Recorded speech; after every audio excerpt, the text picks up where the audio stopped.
नमस्कार दोस्तों, study with पवन प्रदीप में आप सब लोगों का स्वागत है। दोस्तों, चर्चा की जाएगी कक्षा 9 समकालीन भारत या नहीं जो भूगोल की किताब है उसका पाठ नंबर 3 पर हम दो भागों में चर्चा कर चुके हैं। शायद आप लोग अगर उन चर्चाओं को देखे हैं तो भारत की नदियों एवं झीलों के विषय में आप लोगों ने जानकारी प्राप्त कर ली होगी। और साथ ही साथ जैसे कि हमने पाठ में चर्चा के दौरान बताया था कि इसमें एक शानदार मानचित्र दिया गया है, भौतिक मानचित्र, जिसमें नदियों को समझाया गया है। और आप अगर इस वीडियो को देखते हैं तो बड़ी आसानी से भारत के नदियों के विषय में आराम से समझ जाएंगे। आइए चर्चा शुरू करते हैं। उससे पहले मैं आप लोगों की जानकारी के लिए बताना चाहूँगा कि हमारे इस YouTube चैनल के माध्यम से प्रतिदिन कक्षा 6 से 12 तक की कक्षाओं में से किसी एक कक्षा के किसी एक पाठ पर चर्चा की जाती है और साथ ही साथ उसके अभ्यास प्रश्नों पर चर्चा की जाती है। दोस्तों, आप लोग अगर भारत की नदियों और झीलों को समझने में आप लोगों को परेशानी होती है तो आप लोग बिना हिचकिचाए, बिना फिक्र किए हुए बेफिक्र आप हमारे इस YouTube चैनल के माध्यम से बड़ी आसानी से समझ सकते हैं। अगर आप नए पहली बार आए हैं तो चैनल को सब्सक्राइब करने की ज़रूरत नहीं है। दोस्तों, अगर आप एक बार इस वीडियो को पूरा देख लेंगे तो उसके बाद ही आप निर्णय ले सकते हैं कि किस प्रकार से आप लोगों को क्या करना है। आइए चर्चा शुरू करते हैं। जैसे कि आप लोगों ने पाठ के चर्चा के दौरान देखा था कि भारत का जो अपवाह तंत्र है उसे मुख्य रूप से दो भागों में बांटा गया है, हिमालयी अपवाह तंत्र एवं प्रायद्वीपीय अपवाह तंत्र। हिमालयी अपवाह तंत्र में आप लोगों ने देखा था सिंधु नदी तंत्र, गंगा नदी तंत्र एवं ब्रह्मपुत्र नदी तंत्र को आप लोगों ने देखा था। इसके साथ साथ आप लोगों ने प्रायद्वीपीय अपवाह तंत्र में नर्मदा, ताप्ती, महानदी, गोदावरी, कृष्णा, कावेरी, इन सब नदियों के विषय में देखा। ये चर्चा शुरू करते हैं। जैसे कि आप लोगों ने सबसे पहले सिंधु नदी तंत्र के विषय में पढ़ा था। जैसे कि आप लोग यहाँ से देख पा रहे होंगे कि यहाँ से सिंधु नदी निकलती है। यह स्थान तिब्बत के मानसरोवर स्थित झील से हम कह सकते हैं कि जो सिंधु नदी निकलती है वह तिब्बत, जो आजकल चीन के अधिकृत है, चीन का अधिकार जहाँ पर है, कहीं पर आपको चीन अधिकृत मानसरोवर झील से भी मिल सकता है। आने वाले समय में मानसरोवर झील के पास से निकलती है सिंधु नदी। सिंधु नदी इस प्रकार से आगे बढ़ती है। सिंधु नदी की अगर बात करें तो यह भारत में लद्दाख के पास दमचौक नामक एक स्थान है, यहाँ से प्रवेश करती है और भारत में आगे बहती है। ये नदी गिलगित से होते हुए दर्दिस्तान और पाकिस्तान में प्रवेश करती है। यहाँ से होते हुए यह गिलगित से होते हुए पाकिस्तान में प्रवेश करती है और कराची के पूर्व में होते हुए अरब सागर में गिर जाती है। यहाँ से यह अरब सागर में गिर जाती है, नीचे आगे कराची के पूर्व में यह अरब सागर में गिर जाती है। अगर हम इसके बारे में अन्य तथ्य देखें तो जो सिंधु नदी है, सिंधु नदी के दाएं तट पर लद्दाख है। प्रश्न कभी कभी पूछा जा सकता है कि भारत का लेह शहर सिंधु नदी के किस तट पर है। सिंधु नदी के दाएं तट पर भारत का लेह नगर स्थित है। सिंधु नदी के अरब सागर में मिलने से पहले, जैसे कि आप लोग यहाँ पर देख पा रहे होंगे, इसमें अनेक नदियाँ आकर मिलती हैं। झेलम है, चिनाब है, रावी है, ब्यास है, सतलज है। ये आपस में नदियाँ पहले ही मिल जाती हैं, लेकिन ये आगे जाकर पाकिस्तान के मिठान कोट पर ये पांचों नदियाँ क्या होती हैं, सिंधु नदी से मिल जाती हैं। इन नदियों के बारे में भी हम थोड़ा थोड़ा जानने का प्रयास करेंगे। अगर चेनाब नदी की अगर हम बात करें तो चेनाब नदी, जैसे कि आप लोग यहाँ पर देख पा रहे होंगे कि चेनाब नदी का उद्गम हिमाचल प्रदेश के K12 लारा दर्रे से होता है। यह दो जलधाराओं से बनी है या नहीं दो नदियों से यह नदी का निर्माण हुआ है। जैसे कि आप लोग यहाँ पर देख पा रहे होंगे, एक नदी यहाँ पर चंद्र है और दूसरा भागा। चंद्र और भागा नदी के मिलन से चेनाब नदी का स्वरूप बनता है या नहीं चेनाब नदी बनती है। इसीलिए इसे हिमाचल प्रदेश में चंद्रभागा नदी भी कहा जाता है। ये नदी पाकिस्तान में जाकर आगे चलकर क्या होती है, सतलज नदी में मिल जाती है और आगे उसके बाद सिंधु नदी में मिल जाती है। झेलम, रावी, सतलज, ब्यास नदियां आकर इसमें मिलती हैं। जैसे कि आप लोग यहाँ पर देख पा रहे होंगे कि चेनाब नदी दो नदियों के मेल से बनी है। चंद्र और भागा नदी उद्गम इसका हिमाचल प्रदेश के K12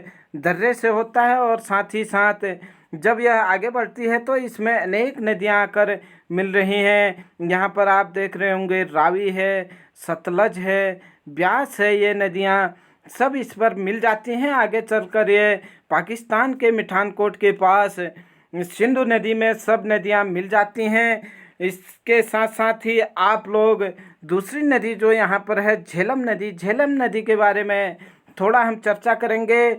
जैसे कि कक्षा 9 में दिया गया था कि झेलम नदी का उद्गम कश्मीर घाटी के वेरीनाग के निकट से होता है। झेलम नदी जो है कश्मीर घाटी के वेरीनाग के निकट से इसका उद्गम होता है। यह पाकिस्तान और भारत की सीमा का निर्धारण करते हुए झेलम नदी क्या करती है, पाकिस्तान एवं भारत का सीमा का निर्धारण करते हुए यह आगे बढ़ती है और चेनाब नदी में मिल जाती है। इसके अगर चर्चा करें, इसकी अगर हम बात करें तो उसके बाद अगली नदी है रावी नदी। रावी नदी की अगर हम बात करें तो ये नदी हिमाचल प्रदेश के रोहतांग दर्रे से निकलती है या इसका जो उद्गम स्थल है रावी नदी का वह हिमाचल प्रदेश का रोहतांग दर्रा है। रोहतांग दर्रे से यह निकलकर आगे बढ़ती है और आगे पंजाब होते हुए कश्मीर, पंजाब होते हुए यह पाकिस्तान के झंग के निकट चेनाब नदी में मिल जाती है। ये भी आप यहाँ पर देख पा रहे होंगे कि चेनाब नदी में यहाँ पर पाकिस्तान के झंग नामक स्थान पर चेनाब नदी में मिल जाती है। इसके बाद हम आगे चर्चा करेंगे सतलज नदी की। सतलज नदी जैसे कि आप लोग यहाँ पर देख पा रहे होंगे, सतलुज नदी या सतलज नदी, ये नदी तिब्बत के राक्षस ताल से निकलती है। सतलज नदी का उद्गम भी यहाँ तिब्बत के राक्षस ताल या नहीं जो आजकल चाइना के अधिकृत है यहाँ से निकल करके यह आगे बढ़ती है और राक्षस ताल से निकलती है और हिमाचल प्रदेश में प्रवेश करती है। यहाँ हिमाचल प्रदेश में प्रवेश करने के बाद पंजाब होते हुए यह बहालपुर से चेनाब नदी में जाकर मिल जाती है। आप लोगों ने यहाँ पर देखा कि इस प्रकार से सतलज नदी यहाँ पर आकर के सिंधु नदी में मिल जा रही है। उसके बाद हम चर्चा करेंगे इसके बाद जो ब्यास नदी है, ब्यास नदी भी हिमाचल प्रदेश के रोहतांग दर्रे से निकलती है। कभी कभी पूछा जाता है कि रोहतांग दर्रा कहाँ है। रोहतांग दर्रा हिमाचल प्रदेश में है।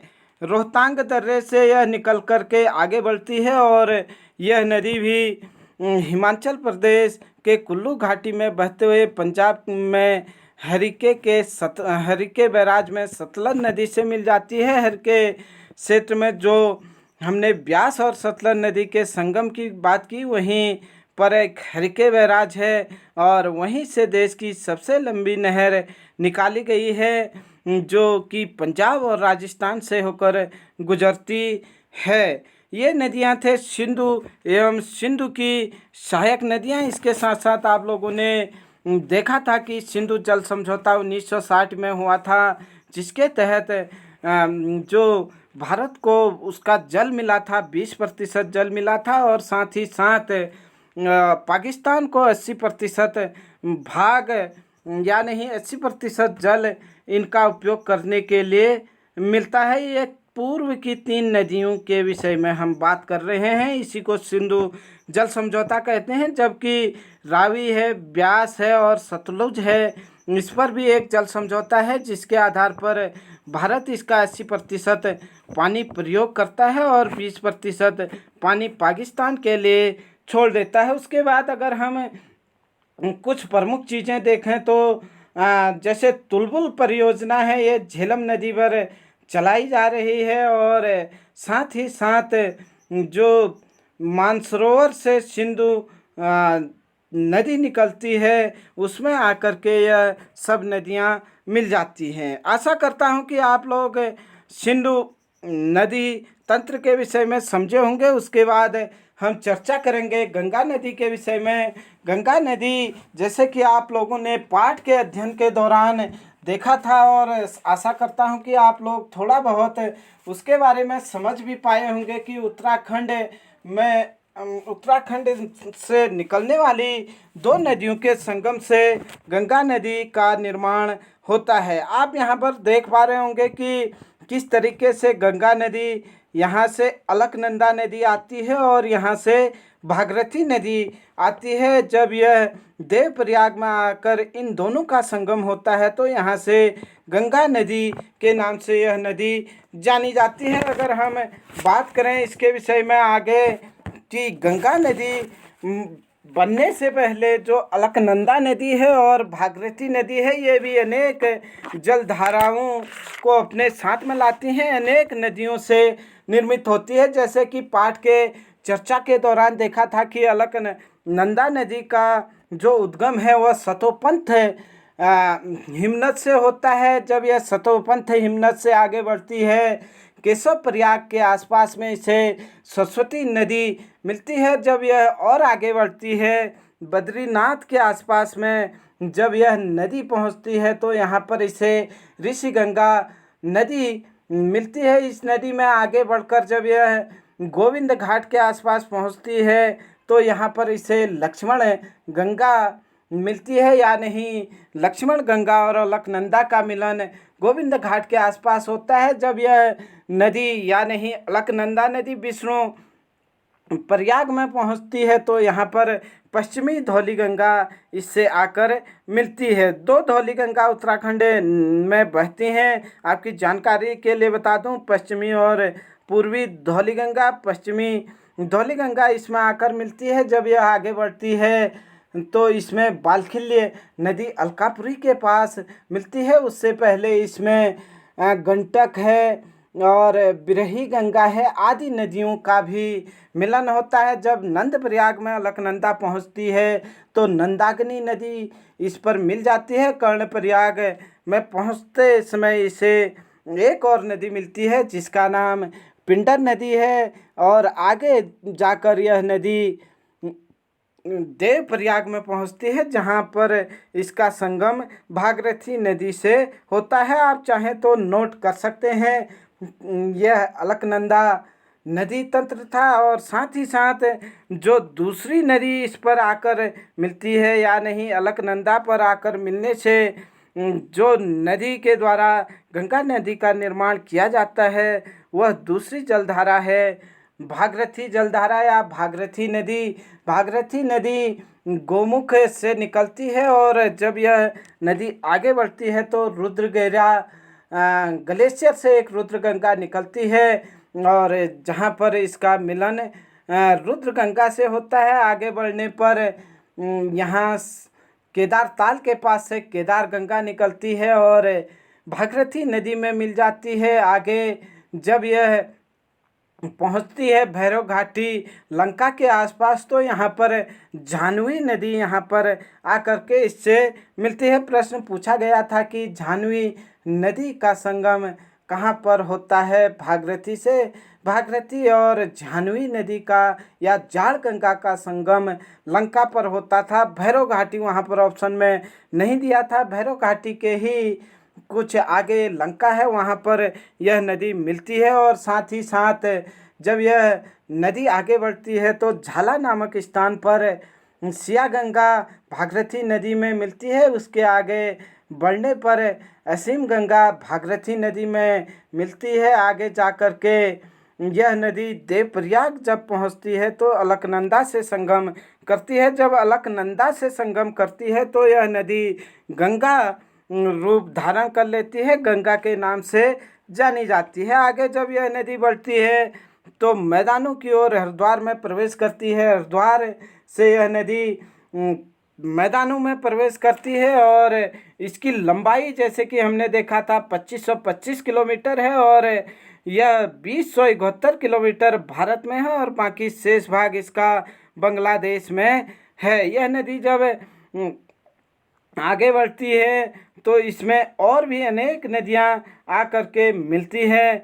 जब यह नदी मैदानी क्षेत्रों में बहती है तो इसमें बेतवा है, चंबल है, केन नदी है और अन्य नदियां इससे आकर मिलती हैं। देखें कि आगे बढ़कर इस नदी में कौन कौन सी और नदियां मिलती हैं। जैसे कि उत्तराखंड से जब यह नदी आगे बढ़ती है तो आप लोगों ने पाठ के चर्चा के दौरान देखा था कि यमुना और गंगा का संगम इलाहाबाद में होता है। यहाँ पर इलाहाबाद में इसे यमुना नदी मिलती है और फिर यह नदी और आगे बढ़ते हुए जाती है, बिहार में प्रवेश करती है और यहाँ पर इसे एक गंडक नदी और एक सोन नदी यहाँ पर मिलती है।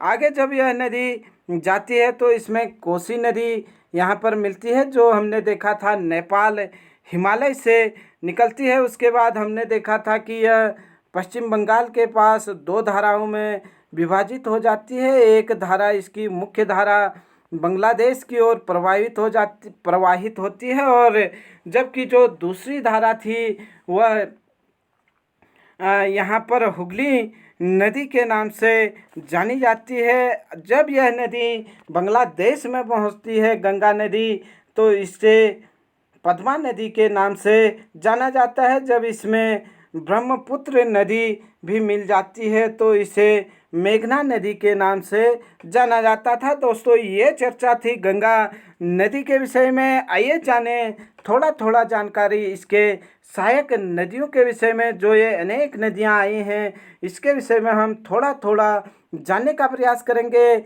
गंगा नदी तंत्र में हमने देखा था कि यमुना नदी गंगा की सबसे बड़ी सहायक नदी है। आप देख रहे होंगे गंगा के समानांतर एक उत्तराखंड से ही निकलने वाली यमुना नदी भी है और जो आ करके उत्तर प्रदेश के इलाहाबाद में गंगा नदी से मिलती है। यह सबसे बड़ी सहायक नदी है। इसकी अगर यमुना नदी की बात करें तो यह उत्तराखंड के बंदरपूंछ ग्लेशियर से उद्गमित होती है, निकलती है और यमुनोत्री हिमानी भी इसे कहा जा सकता है। बंदरपूंछ चोटी पर स्थित जो यमुनोत्री हिमानी है यहाँ से ये नदी निकलती है।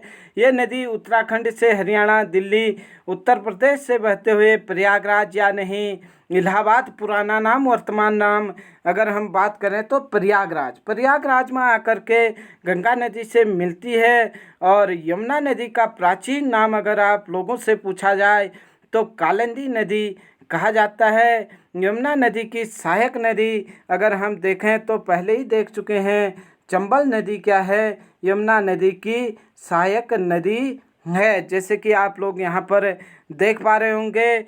आगे हम चर्चा करेंगे कि चंबल नदी ये नदी मध्य प्रदेश के कहाँ से निकलती है? मऊ नामक क्षेत्र के जाना पाव पर्वत से निकलती है। उत्तर मध्य भाग में बहते हुए ये नदी राजस्थान में होकर उत्तर प्रदेश के इटावा में यमुना नदी से मिल जाती है। जब यह नदी आगे बढ़ती है तो राजस्थान के कुछ हिस्से में जाकर के उत्तर प्रदेश के इटावा नामक स्थान पर यमुना नदी से मिल जाती है। उसके बाद हम गंगा की एक और सहायक नदी के विषय में देखेंगे, बेतवा नदी। आप लोग यहाँ पर देख पा रहे होंगे बेतवा नदी के बारे में अगर हम 2-3 बातें याद रखें तो यह नदी भी मध्य प्रदेश से ही निकलती है। बेतवा नदी का उद्गम अगर कहें तो मध्य प्रदेश के भोपाल से निकलती है, जो उत्तर पूर्वी दिशा में घूमते हुए उत्तर प्रदेश के हमीरपुर में यमुना नदी से मिल जाती है। गंगा की जो सहायक नदी यमुना नदी है, गंगा में मिलने से पहले ही बेतवा नदी किस में मिल जाती है? यमुना नदी में मिल जाती है। उत्तर प्रदेश के हमीरपुर नामक स्थान पर जो सांची का प्रसिद्ध स्तूप है वह इसी नदी के किनारे है, या नहीं बेतवा नदी के किनारे है। उसके बाद आप लोग देखेंगे कि एक और अन्य नदी इसमें आकर के मिलती है। वैसे तो और भी अनेक नदियां इसमें आकर के मिल रही हैं, लेकिन हम बारी बारी से इन सब नदियों के विषय में चर्चा करेंगे। जैसे कि आप लोगों ने देखा था कि यहाँ से नेपाल हिमालय से एक नदी निकलती है, कोसी नदी। कोसी नदी को बिहार का शोक कहा जाता है, विश्वासघात करने वाली नदी कहा जाता है। ये नदी नेपाल हिमालय से निकल करके क्या करती है? बिहार में प्रवेश करती है। ये नदी प्रायः अपना मार्ग बदलने के लिए चर्चा में रहती है, इसीलिए इसे विश्वासघाती नदी कहा जाता है। मतलब ये नदी अपना मार्ग तीव्र ढलान से आती है। जब ये नेपाल से आती है, हिमालय से आती है, तो ये तीव्र ढलान से आती है। जैसे ही बिहार में आती है तो यह नदी कई बार अपना रास्ता बदल लेती है, इसीलिए इसे विश्वासघाती नदी भी कहा जाता है और बिहार का शोक भी कहा जाता है। ये नदी बिहार के कटिहार में गंगा नदी से मिल जाती है। अगर कोसी नदी की अगर बात करें तो यह बिहार के कटिहार नामक स्थान पर यहाँ पर गंगा नदी से मिल जाती है। उसके बाद हम बात करें दामोदर नदी की, झारखंड के छोटा नागपुर क्षेत्र से एक और नदी निकलती है, दामोदर नदी। दामोदर नदी वैसे यहाँ पर दिया नहीं है, जो किससे मिल जाती है? गंगा नदी से मिल जाती है। और साथ ही साथ आप लोग यहाँ पर देख पा रहे होंगे गंडक नदी। गंडक नदी की अगर बात करें तो यह आप लोग जैसे कि देख पा रहे होंगे गंगा की एक सहायक नदी है। यह भी नेपाल हिमालय से निकल करके गंगा में मिल जाती है। उसके साथ साथ हम लोग देखेंगे कि गंगा नदी में और कौन सी नदियां यहाँ पर मिल रही हैं। गंगा नदी में लगभग यही और नदियां मिलती हैं। आशा करता हूँ कि आप लोग इस नदी तंत्र के भी विषय में समझ पाएंगे। उसके बाद हम आगे चर्चा करते हैं ब्रह्मपुत्र नदी के विषय में। ब्रह्मपुत्र नदी के विषय में जैसे कि आप लोगों ने पाठ में चर्चा के दौरान देखा था कि ब्रह्मपुत्र नदी भी लगभग कहाँ से निकलती है? मानसरोवर झील के पूर्व से निकलती है, जहाँ से सिंधु नदी निकलती है और सतलज नदी निकलती है। उसके पूर्व से ब्रह्मपुत्र नदी निकलती है। तिब्बत, भारत और बांग्लादेश से होकर यह नदी बहती है। जब यह नदी तिब्बत के मानसरोवर झील के निकट से निकलती है तो यह आगे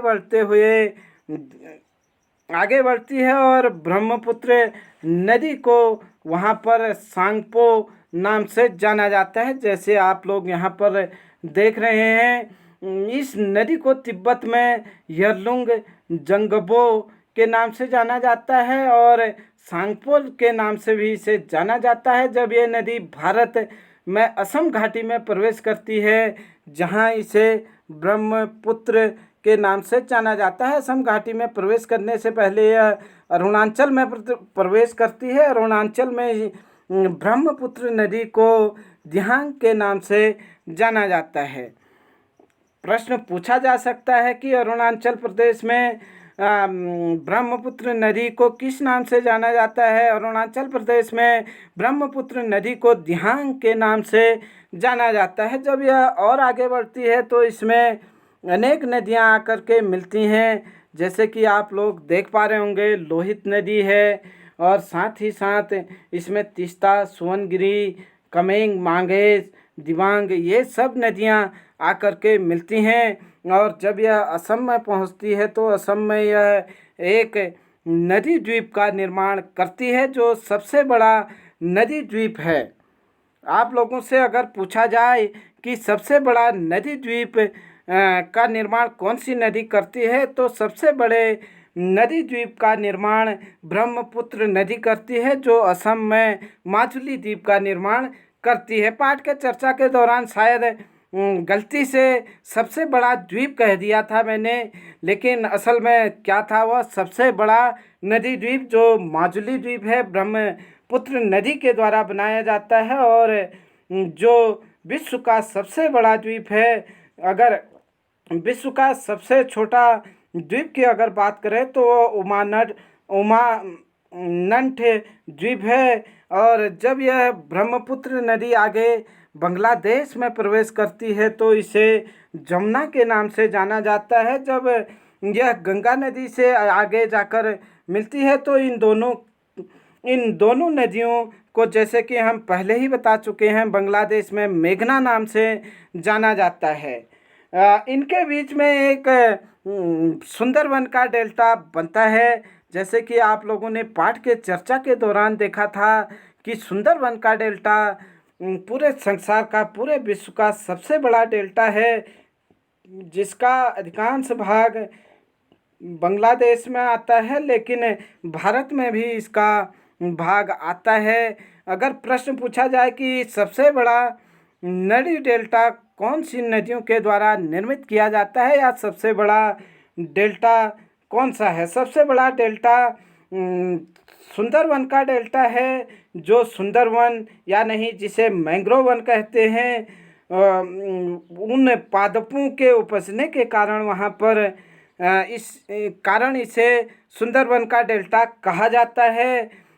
सबसे बड़ा डेल्टा अगर कहें तो वह भारत में है, सुंदरवन का डेल्टा है। जैसे कि आप लोगों ने देखा, जिसका निर्माण किन नदियों से होता है, जिनका निर्माण आपके गंगा एवं ब्रह्मपुत्र नदियों के द्वारा किया जाता है, उसके डेल्टा के द्वारा किया जाता है। यहाँ पर हम जब चर्चा कर रहे थे गंगा नदी के विषय में, तो ये सोन नदी जो है, इसमें गोविंद सागर बांध या नहीं रिहंद सागर बांध बनाया गया है उत्तर प्रदेश में। साथ ही साथ आप लोग अगर नीचे को आएंगे तो यहाँ पर देखेंगे कि आप लोग अगर पश्चिम की ओर आएंगे, राजस्थान मध्य प्रदेश की ओर आएंगे, तो यहाँ पर देखिए राणा प्रताप सागर या नहीं राणा प्रताप सागर बांध जो है, यह भी चंबल नदी पर बना है। कभी कभी प्रश्न पूछा जाता है, और जो कहाँ पर स्थित है, राजस्थान में स्थित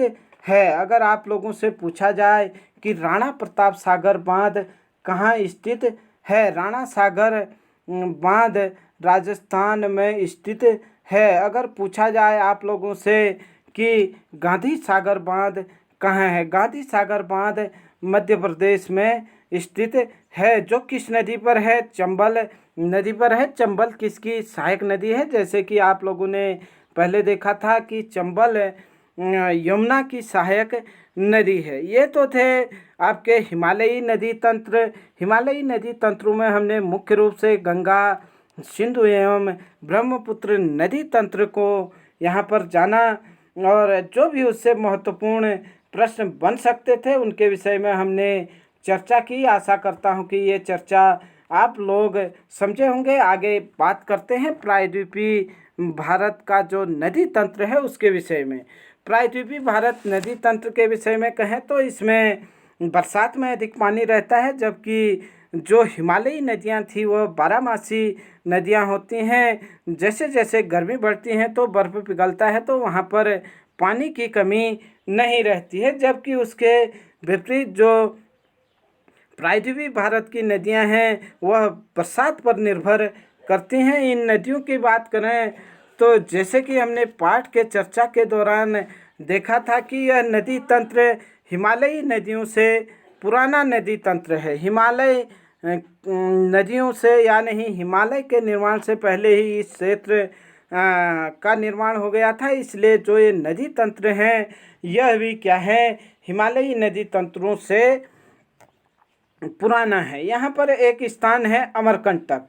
मध्य प्रदेश के अमरकंटक से एक नदी निकलती है, नर्मदा नदी। नर्मदा नदी के विषय में कहा जाता है कि यह पश्चिम की ओर बहती है। जैसे कि हमने पाठ के चर्चा के दौरान देखा कि यह पश्चिम की ओर बहते हुए कहाँ गिरती है, अरब सागर में गिरती है। साथ ही साथ इसके साथ ताप्ती नदी भी पश्चिम की ओर बहती है, और अरब सागर में गिरती है। माही नदी भी पश्चिम की ओर गिरने वाली एक अन्य नदी है। आप देखेंगे कि नर्मदा नदी का जो उद्गम है यह मध्य प्रदेश के अमरकंटक से होता है। यह भ्रंश घाटी से बहने वाली नदी है। इसके विषय में आप दो तीन चीज़ें याद रखेंगे। यहाँ विंध्याचल पर्वत है। विंध्याचल पर्वत के नीचे से नर्मदा नदी दक्षिण या नहीं दक्षिण, और सतपुड़ा नदी क्या है इसके दक्षिण में है। इस दोनों पर्वतों के बीच से नर्मदा नदी बहती है। आप लोगों से पूछा जा सकता है कि कौन सी नदी भ्रंश घाटी से बहती है। नर्मदा एवं ताप्ती। नर्मदा नदी जो है विंध्याचल एवं सतपुड़ा नदियों के भ्रंश घाटियों से बहती है। यहाँ पर जो विंध्याचल पर्वत है और जो यहाँ पर सतपुड़ा पर्वत है, इनके बीच से होकर नर्मदा नदी बहती है और पश्चिम की ओर बहने वाली एक प्रमुख नदी है जो अरब सागर में गिरती है। साथ ही साथ इसके ताप्ती नदी है। ताप्ती नदी के विषय में अगर हम देखें तो ताप्ती नदी के विषय में अगर हम देखें तो ताप्ती नदी भी भ्रंश घाटियों में बहने वाली एक प्रमुख नदी है। ताप्ती नदी के उत्तर में अगर हम देखेंगे तो ताप्ती नदी के उत्तर में आप लोग जैसे कि देख पा रहे होंगे कौन सा पर्वत है। यहाँ पर हमने नर्मदा के दक्षिण में जो कहा था वो ताप्ती के उत्तर में हो जाएगा। सतपुड़ा पर्वत ताप्ती नदी के उत्तर में स्थित है, जबकि इसके दक्षिण में अजंता की पहाड़ियाँ हैं। ताप्ती नदी की अगर बात करूँ तो ताप्ती नदी के दक्षिण में अजंता की पहाड़ियाँ हैं। इनके बीच से यह नदी बहती है। भ्रंश घाटी से बहने वाली एक प्रमुख नदी है जो पूर्व से पश्चिम की ओर चलकर या नहीं बहकर कहाँ गिरती है, अरब सागर में गिरती है। उसके बाद अगर हम बात करें कि एक और नदी जिसके विषय में हमने देखा था माही नदी। माही नदी भी पूर्व से पश्चिम की ओर बहने वाली नदी है। इसके बाद हम देखेंगे गोदावरी नदी तंत्र के विषय में। गोदावरी नदी जैसे कि हमने पाठ के दौरान देखा था कि ये प्रायद्वीपीय भारत की सबसे लंबी नदी है।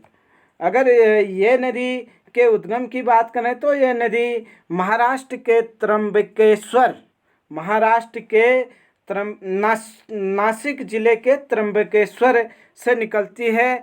कभी नासिक भी कहा जा सकता है, कभी त्र्यंबकेश्वर भी कहा जा सकता है। महाराष्ट्र के जो नासिक जिला है उसके त्र्यंबकेश्वर नामक स्थान से निकलती है। और जैसे कि आप लोग देख पा रहे होंगे कि यह नदी पूर्व की ओर बहती है और पूर्व की ओर बहते हुए यह बंगाल की खाड़ी में गिर जाती है। बंगाल की खाड़ी में गिरने से पहले इसमें जैसे पेनगंगा है, साथ ही साथ अन्य नदियां भी इसमें मिलती हैं। इंद्रावती, प्राणहिता इसकी प्रमुख सहायक नदियां हैं।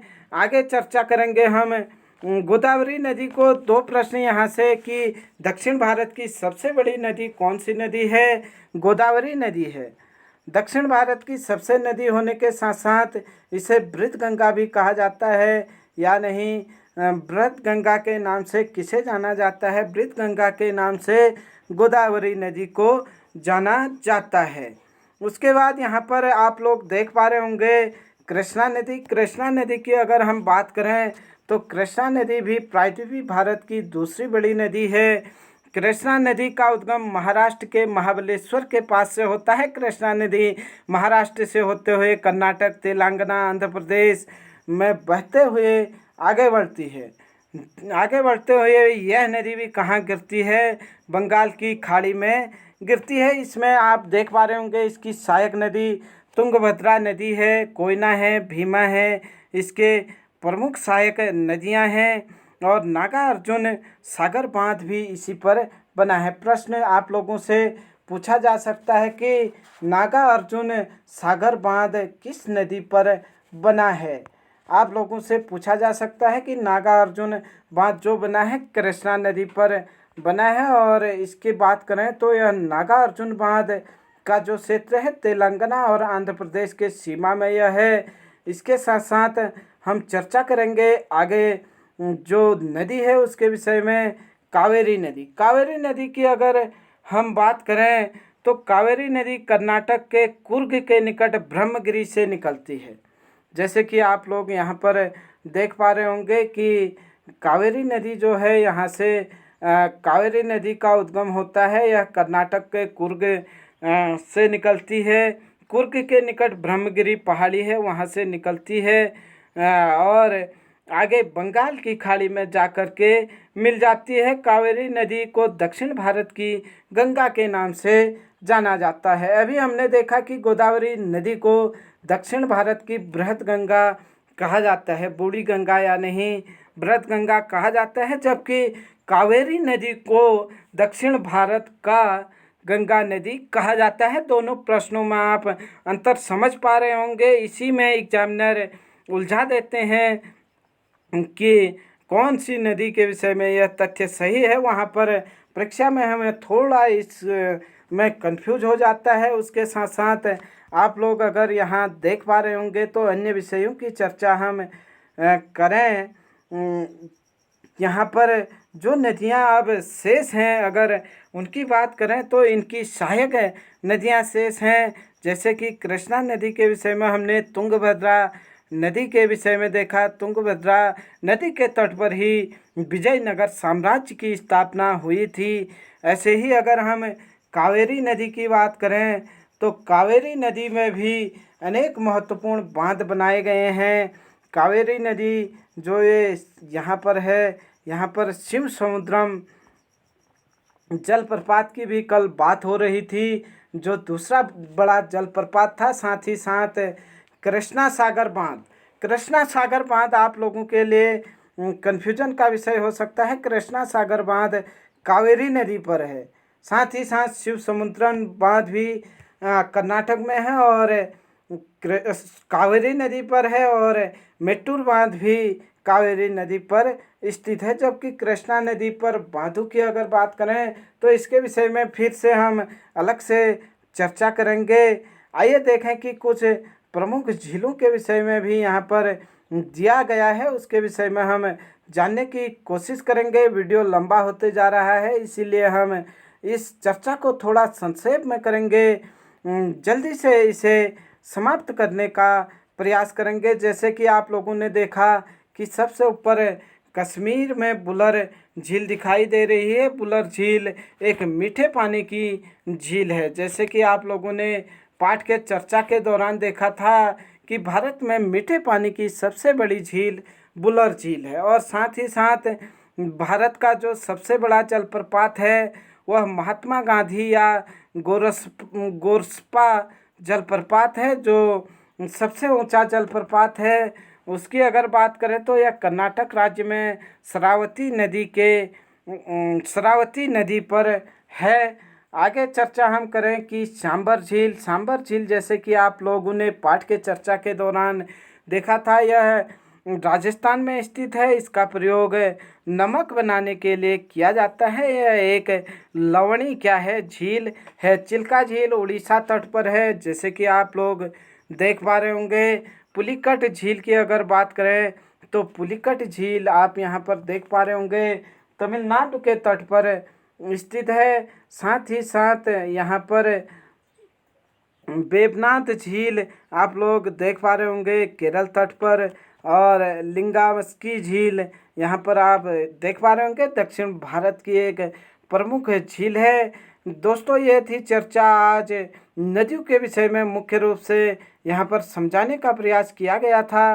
किस हद तक मैं आप लोगों को समझा पाया या आप समझ पाए, ज़रूर कमेंट कर बताएं। अगर आपको अच्छा लगे तो लाइक शेयर कमेंट करना न भूलें। अगर आप हमारे चैनल पर पहली बार आए हैं तो चैनल को सब्सक्राइब कर लीजिए, और आप बता सकते हैं कि आपके परीक्षा उपयोगी कौन से टॉपिक पर हम चर्चा कर सकते हैं। जैसे ही आप लोग अगर हमसे कहते हैं तो हम निश्चित तौर पर आपके लिए प्रतिदिन प्रयासरत रहेंगे।